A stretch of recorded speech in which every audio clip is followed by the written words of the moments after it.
नहीं होगा, आज गर्मी बहुत है। आज हम लोग 1 घंटा ज्यादा नहीं पढ़ेंगे। बहुत ज्यादा बोलोगे तो 1.25 घंटा, उससे ज्यादा आज नहीं हो पाएगा।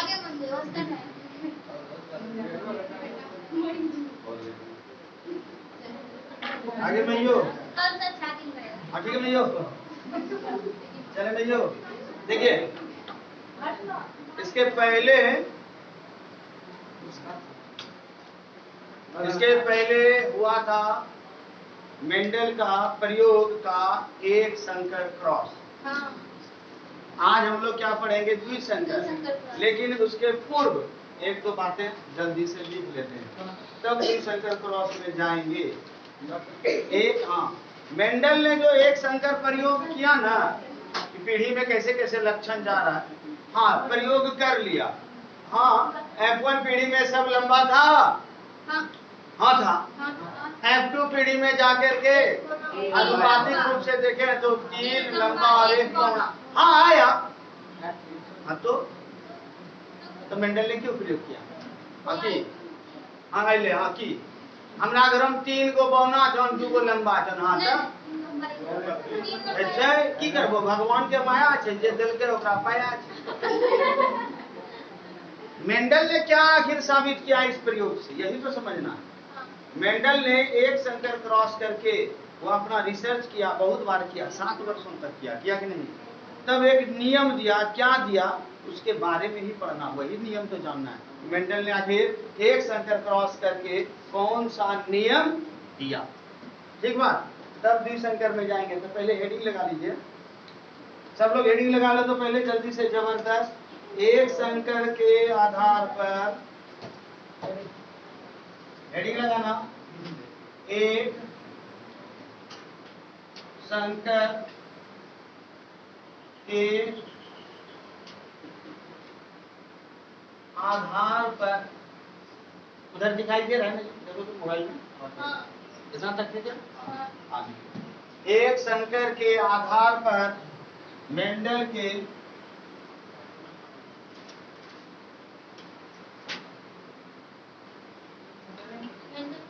परिणाम, और यहाँ ध्यान देना ऑब्लिक लगा दे रहे हैं, नियम भी लिख रहे हैं।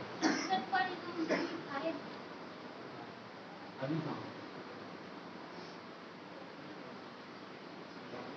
मेंडल के एक संकर के आधार पर मेंडल ने क्या निष्कर्ष निकाला, क्या परिणाम दिया, क्या नियम दिया, लिख लिए हेडिंग।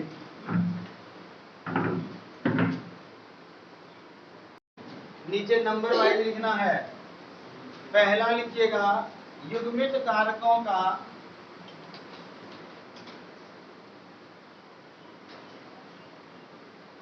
युग्मित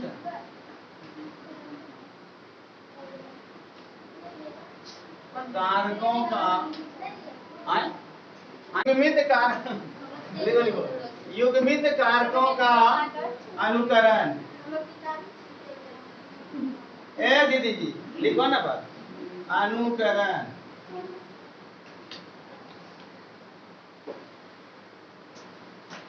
युग्मित कारकों का अनुकरण। 2 नंबर लिखना प्रभाविता का नियम।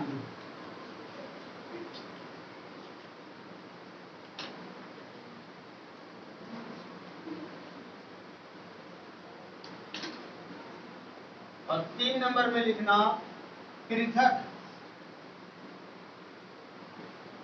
पृथक्करण का नियम या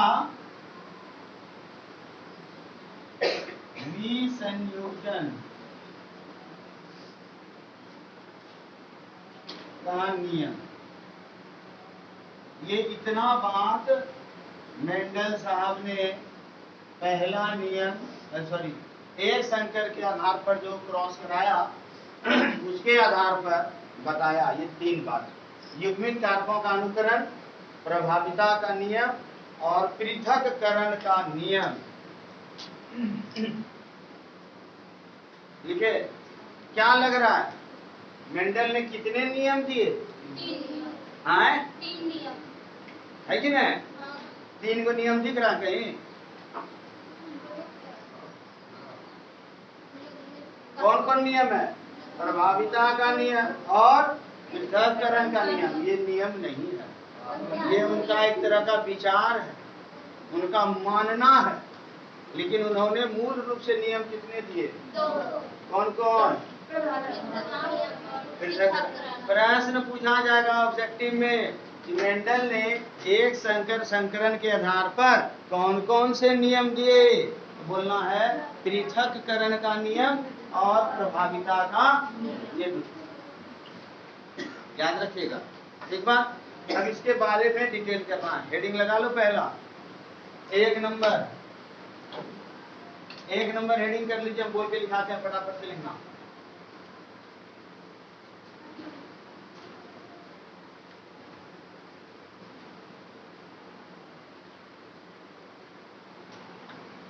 लिखो, लिखे युग्मित कारकों का अनुकरण। मेंडल ने यह कहा कि, लिखिए, मेंडल ने यह कहा कि एक जोड़ी जीन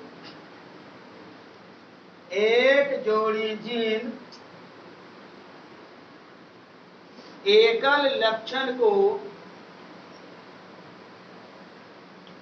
या फिर उसको बोल सकते हैं एकल लक्षण को निर्धारित करता है। एकल लक्षण को निर्धारित करता है, जिसे युग्मित कारकों का अनुकरण कहा जाता है।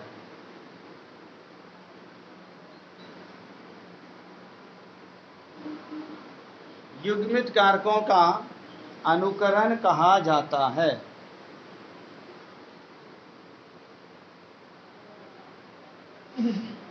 क्या मतलब हुआ कहने का? मेंडल साहब ने जो रिसर्च किया ना, उस रिसर्च के आधार पर उसने ये देखा, एक पीढ़ी से दूसरी पीढ़ी, दूसरी पीढ़ी से तीसरी पीढ़ी में जो लक्षण जा रहा है, अनुकरण मतलब कॉपी करना, जो लक्षण जा रहा है उसके पीछे कौन कौन है? एक जोड़ी जीन है। लेकिन उनको जीन तो पता नहीं था, कारक पता था। जीन तो बाद में ना शब्द आया, लेकिन वही चीज समझना, उनके पीछे कौन है? एक जोड़ी जीन। लेकिन यहाँ पर क्या बोले मेंडल ने? कोई कारक। ठीक बात। ये उनका मानना था, उन्होंने अपना विचार दिया और इस आधार पर दो नियम दिए। अब ये लिखना जो इंपॉर्टेंट होगा, ये दोनों। 2 नंबर हेडिंग करो, प्रभाविता का नियम। प्रभाविता का नियम, इसका अंग्रेजी लिख लेना, लॉ ऑफ डोमिनेंस। प्रभाविता का नियम, लॉ ऑफ डोमिनेंस। प्रभाविता का नियम, लॉ ऑफ डोमिनेंस। पहले लिख लीजिए, स्टार बना के तब समझाते हैं। पहले लिख लो,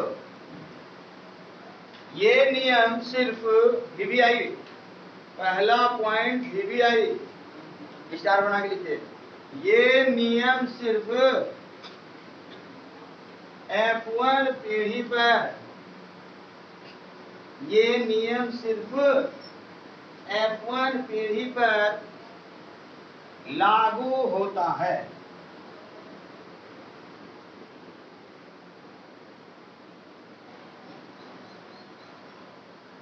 प्रभाविता का नियम किस पे लागू होगा? ऑब्जेक्टिव बन सकता है, ध्यान देना। क्लियर है? यानी पहली पीढ़ी जो है उस पर लागू हो रहा है प्रभाविता का नियम। क्या है समझ लीजिए। नेक्स्ट पॉइंट लिखिएगा, अगला पॉइंट, जो प्रभावी लक्षण होगा, जो प्रभावी लक्षण होगा सिर्फ वही दिखाई देगा। जो प्रभावी लक्षण होगा सिर्फ वही दिखाई देगा।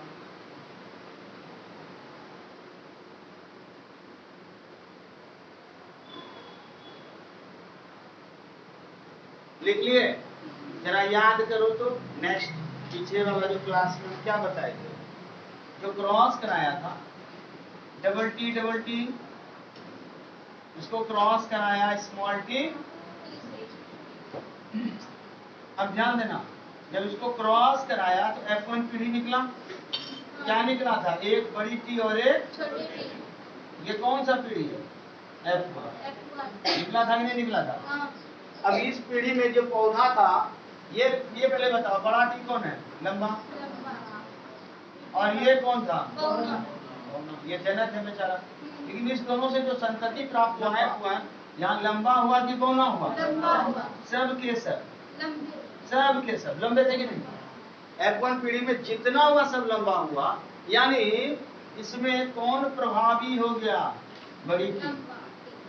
बड़ी टी यहाँ प्रभाव डाल रहा है, छोटी टी का लक्षण उत्पन्न होने नहीं दे रहा है। तो यहाँ पर क्या बोला कि जो प्रभाविता का नियम है ना, किस पीढ़ी पे लागू हो रहा है? F1 पीढ़ी पे। क्यों? कि जो प्रभावी जीन है वही यहाँ दिखाई देगा, बाकी जो अप्रभावी जीन है यहाँ दिखाई नहीं देता। समझ में आ रहा? F1 पीढ़ी पर ही नियम लागू होगा। कौन? प्रभाविता। कैसे? देखिए, ये दोनों जनक माता पिता, मान लो ये दोनों कौन है? माता पिता जनक है। इस जनक से जो नया संतति पैदा हुआ, फर्स्ट पीढ़ी, यहाँ सब के सब लंबे हो गए, अर्थात जो प्रभावी था वही लक्षण दिखाई दिया, बाकी अप्रभावी लक्षण यहाँ दिखाई नहीं दिया। इट मीन्स क्या? कि F1 पीढ़ी में सिर्फ प्रभाविता का नियम लागू होता, इसमें अप्रभावी का कोई वैल्यू। क्लियर हो रहा बात? आगे लिखिएगा नेक्स्ट पॉइंट, इसी में लिखना अगला स्टार होना। दिखाई देने वाले लक्षण को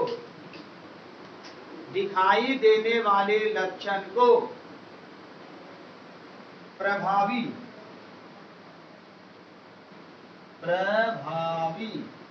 दिखाई देने वाले लक्षण को प्रभावी, ब्रैकेट में अंग्रेजी डोमिनेंस, दिखाई देने वाले लक्षण को प्रभावी डोमिनेंस, और नहीं दिखाई देने वाले लक्षण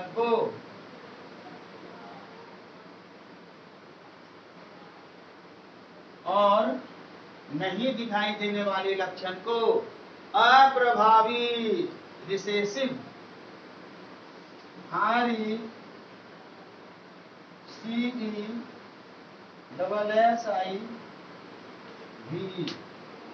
रिसेसिव कहा जाता है।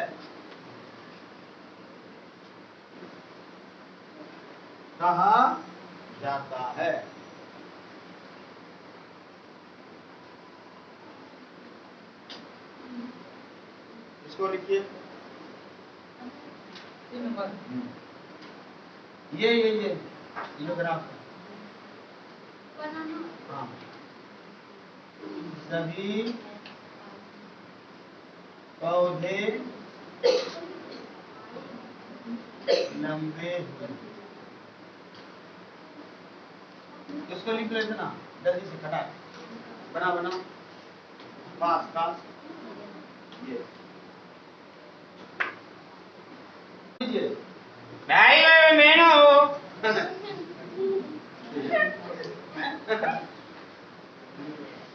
अरे कोई वैल्यू नहीं है टैलेंट का। ध्यान दो इधर, यहाँ ध्यान देना, समझना बात को।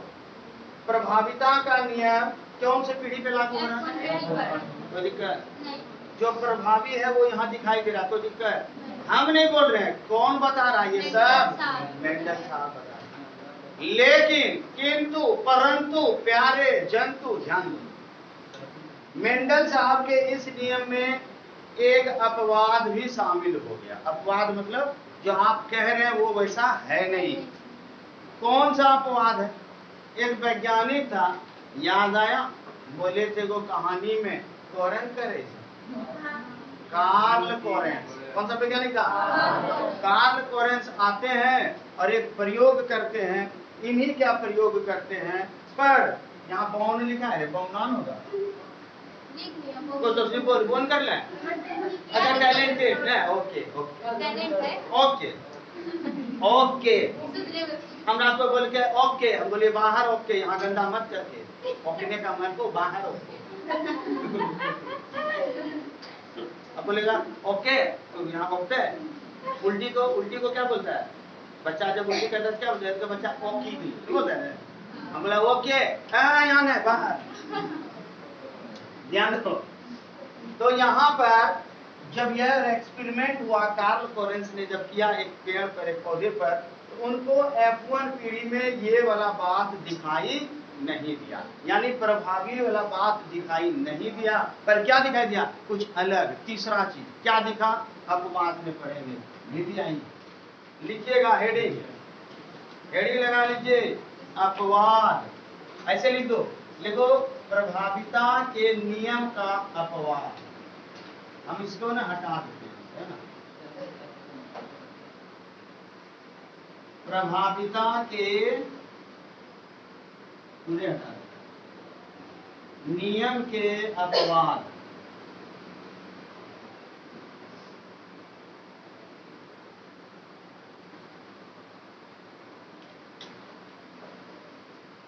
प्रभाविता के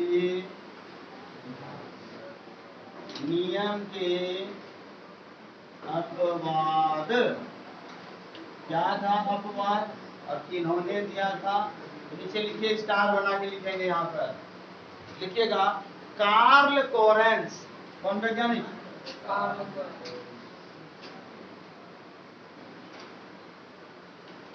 कार्ल कोरेंस नामक वैज्ञानिक ने, कार्ल कोरेंस नामक वैज्ञानिक ने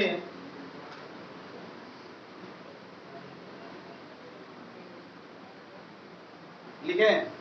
और यहां पर एकदम याद रख लेना, बढ़िया से लिख देना, अपूर्ण प्रभाविता। कार्ल कोरेंस नामक वैज्ञानिक ने, ठीक है, इन्वर्टेड कॉम लिखिएगा, अपूर्ण प्रभाविता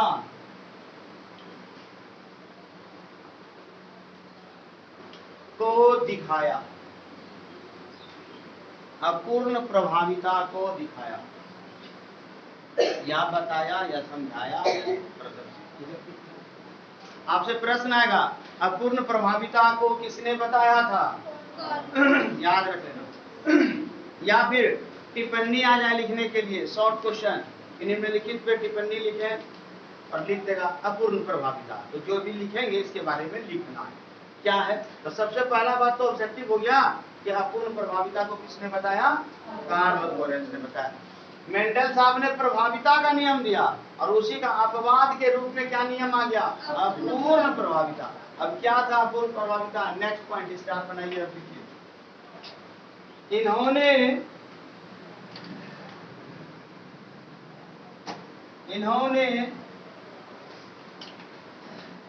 मिराबिलिस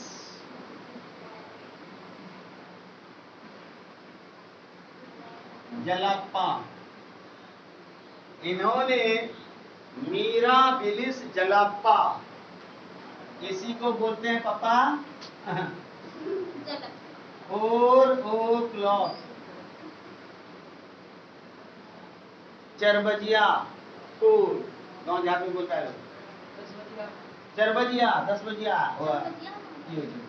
एक और इसी का नाम है गुलबास। क्या नाम दिए?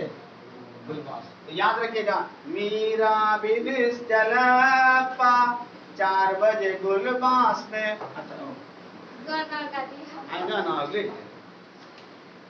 मिराबिलिस जलाप्पा, 4 o'clock बोलो या गुलबास बोलो, यह प्लांट का नाम है, पौधे का नाम है। इसी पौधे पर कार्ल कोरेंस ने मेंडल वाले नियम को एक्सपेरिमेंट किया और बताया। कौन सा नियम? अपूर्ण प्रभाविता। ऑब्जेक्टिव क्वेश्चन बनेगा कि बनेगा? बनेगा। कार्ल कोरेंस ने किस पौधे पर अपना रिसर्च किया था? मिराबिलिस जलाप्पा, 4 o'clock, या इसी को क्या नाम देंगे? गुलबास। पूरा सेंटेंस लिखिए, क्या लिख रहे थे? इन्होंने मिराबिलिस जलाप्पा या 4 o'clock या गुलबास पर अपना प्रयोग किया था। लिखिए, पर अपना प्रयोग किया था। नेक्स्ट पॉइंट, इन्होंने बताया कि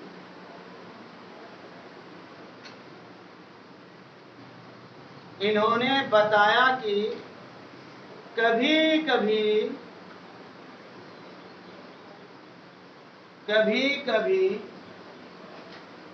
F1 पीढ़ी में ऐसे जीनोटाइप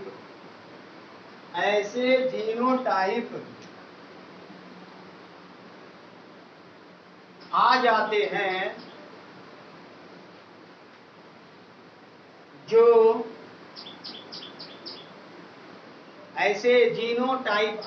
हैं जो किसी जनक से नहीं मिलते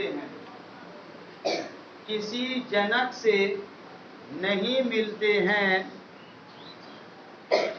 बल्कि बीच का होता है।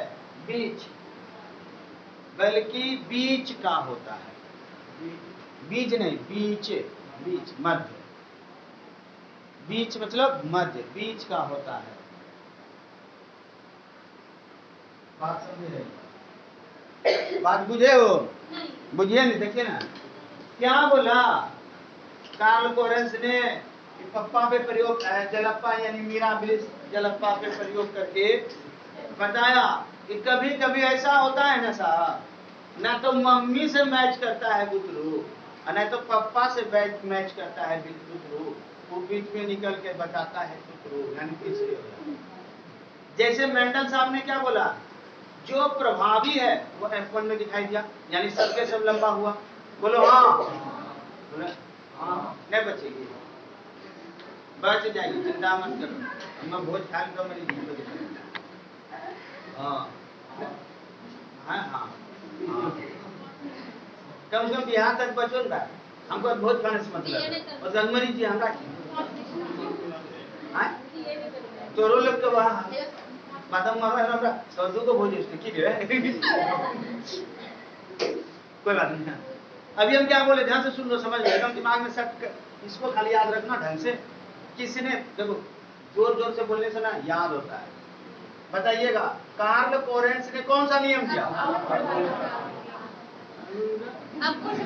अभी बिछा गिरी तो इतना जोर से चिल्लेगा कि खैर सामी से बाकी जोर से बोलिए। कार्ल कोरेंस ने कौन सा नियम दिया? किसके लिए यह अपवाद हुआ? मेंडल के कौन से नियम के लिए? मेंडल के एक संकर नियम। मेंडल ने क्या बोला कि प्रभाविता का जो नियम है वो F1 पीढ़ी पे लागू होता है, ये ना था। पर मिराबिलिस जलापा पे जब कार्ल कोरेंस ने प्रयोग किया तो पता चला कि इस पे मेंडल साहब का प्रभाविता नियम लागू नहीं होता, इसलिए इसको अपवाद बना दिया। तो हुआ क्या? पूछो क्या हुआ? क्या देखो क्या हुआ, कौन से पौधे पर क्या? देखिए हुआ क्या, एक जनक का पुष्प का रंग ले लेते हैं, जिसने लिया, हम नहीं ले रहे, लाल। क्या ले लिए? कौन सा रंग लिए? बोले नहीं, बोलो तो मजा नहीं आएगा। एक कलर हम लोग अगर मैरून अगर मिल जाए,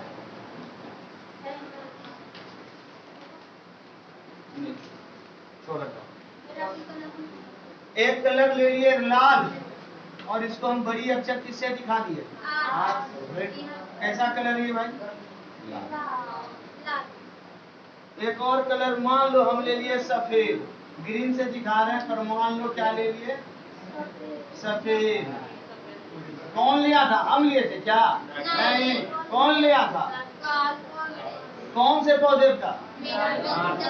दूसरा नाम? और अब बताओ इसका सिंबल क्या देंगे? सफेद का W, छोटी आग ना याद?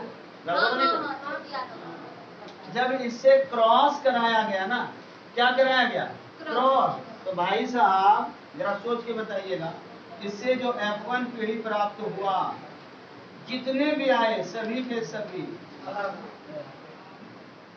सभी के सभी जितना भी था, इसका जीन तो दिखेगा ना, आर और छोटी आर आया। ये कौन सा पीढ़ी था? F1 पीढ़ी। अब तुम बताओ कौन सा कलर होगा यहाँ? बैगनी। हाँ, मेंडल के नियम से कौन होना चाहिए? लाल प्रभावी। F1 पीढ़ी पे प्रभावी मेंडल का नियम से लाल होना चाहिए, पर इसमें लाल नहीं निकला, बल्कि यह निकल गया, सफेद लाल था ना, गुलाबी।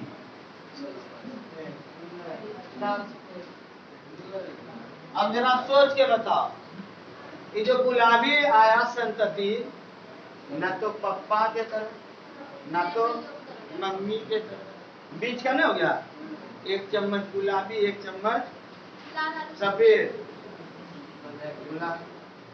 प्रभाविता का नियम मेंडल साहब का यहाँ पर क्या हो गया? गड़बड़ हो गया। मेंडल ने बोला था F1 पीढ़ी के सभी जितने भी बच्चे होंगे उस पर जो प्रभावी जीन है वो दिखाई देगा, सबके सब लंबा। लेकिन इस पर मिराबिलिस जलापा में क्या होता है? F1 पीढ़ी पर जितने भी आए संतति, ना तो वो लाल हुआ ना तो वो सफेद हुआ, बल्कि क्या हो गया? गुलाबी। अर्थात किसी भी जनक पे नहीं गया, बल्कि बीच का। किसने बताया? Hello, Carl Lawrence. कौन से पौधे पर? दूसरा नाम और एक नाम याद रहेगा ना? हमारे लोग फटाक समझ में है। अभी लहाज से गिरा दो अम्मा बजिया चले का नाम।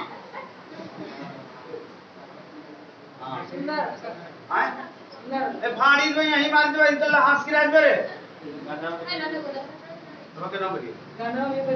मनेस बड़ा डर लगी। हाँ, जैसे लगता है कि सब चीज देर मुँह मागिन जेबे कर, कैसे बढ़िया डर साबुन लगा की। सच्चाई बात है कि नहीं?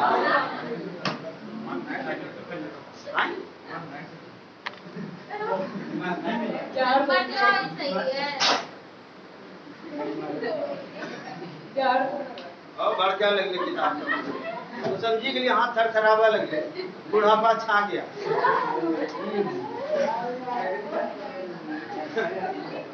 अच्छा ठीक है, छुट्टी भी हो गया। जरा देख लो, जरा इसको समझ लीजिए, परीक्षा में आएगा, मोस्ट इंपोर्टेंट है। आपको बाद आता है, फिर से बोल देते हैं। प्रभाविता का नियम किसने दिया था? मेंडल ने। क्या बोला? F1 पीढ़ी पर प्रभाविता का नियम लागू होता है। क्यों भैया? जो प्रभावी जीन है उसको F1 पीढ़ी पे दिखाई दिया।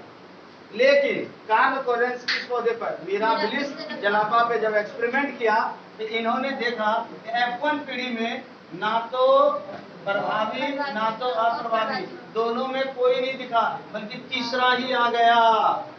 कोई भी जनक के समान नहीं हुआ, बल्कि तीसरा लक्षण दिखाई दिया। इसका मतलब यह हुआ कि प्रभाविता का नियम सभी जगह लागू नहीं। ठीक बात? इसको लिख लो।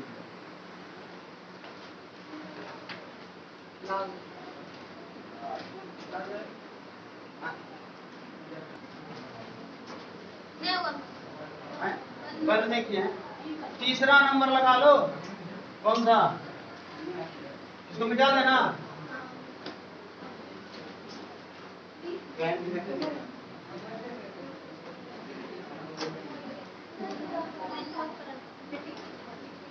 तीसरा लिखिएगा पृथक्करण का नियम।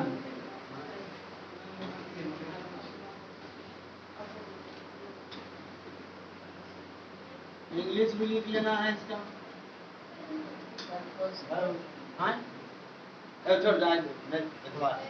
पृथक्करण लिखो। Law of segregation, SEGRIGATION।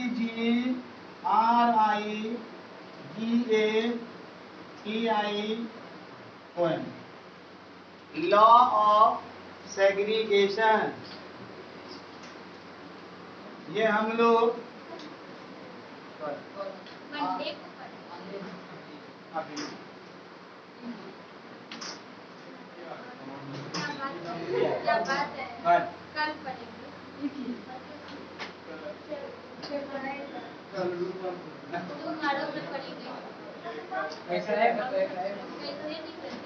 कोई दिक्कत? कोई दिक्कत? भाई नहीं कोई दिक्कत? कर अभी घोरो घर चलो। तुम लोग का हिंदी कितना ठोस है। चलिए कल मिलते हैं सुबह सुबह।